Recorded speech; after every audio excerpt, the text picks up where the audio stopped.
So, like we said, once we typed in our destination, the next thing we've got to do is locate ourselves. One of the best ways to locate yourself is to look at the street names around you. For today, let's call them labels. In the next session, we're going to talk about these labels. We're going to talk about what they are. We can talk about where they come from, how they affect our lives.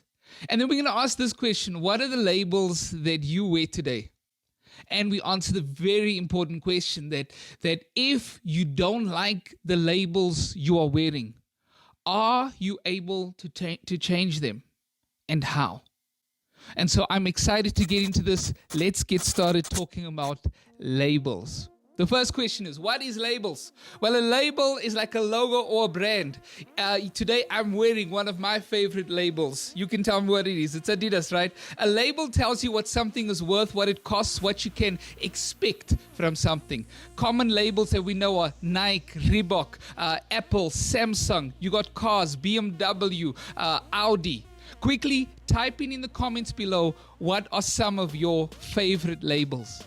Remember that a label tells you what something is made of. It tells you what something is worth, and it tells you what you can expect from something. I'll give you an example. Right here, I have in my hand a can of Coke. And when I pour it, what do you think will come out? Coke will come out, right? Now, what's interesting is that we cannot see what's inside this can. But because the label says Coca-Cola on the outside, we believe that there's Coke on the inside, because we believe labels.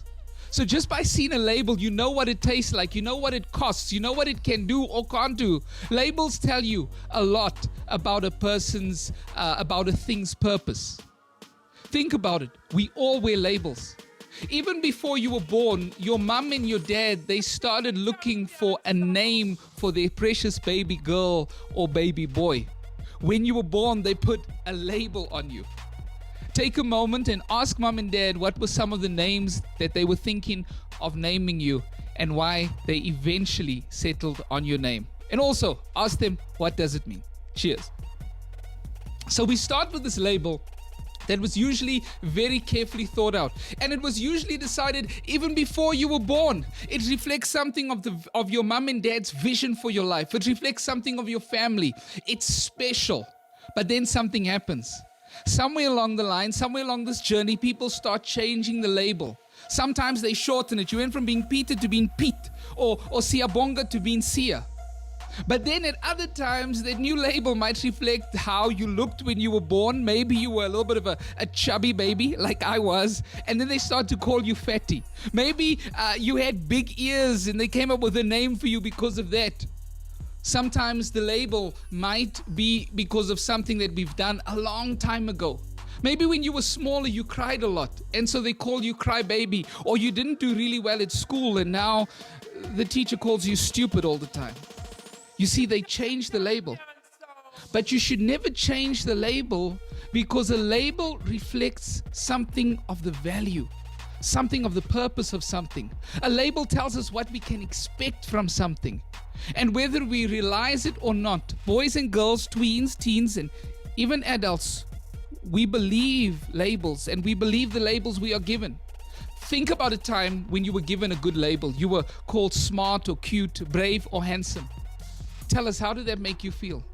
Now think of a time when you were given a bad label. Somebody called you an idiot or stupid. They told you you're ugly, or you dress funny. How did that make you feel? You see, if we didn't believe the labels, we wouldn't feel it. Someone once said that sticks and stones can break my bones, but names can never harm me. Have you ever heard that statement? Well, truthfully, what I've realized is that names, words, labels can harm us, or they can help us. I've learned that words may not break your bones, but words can break your heart.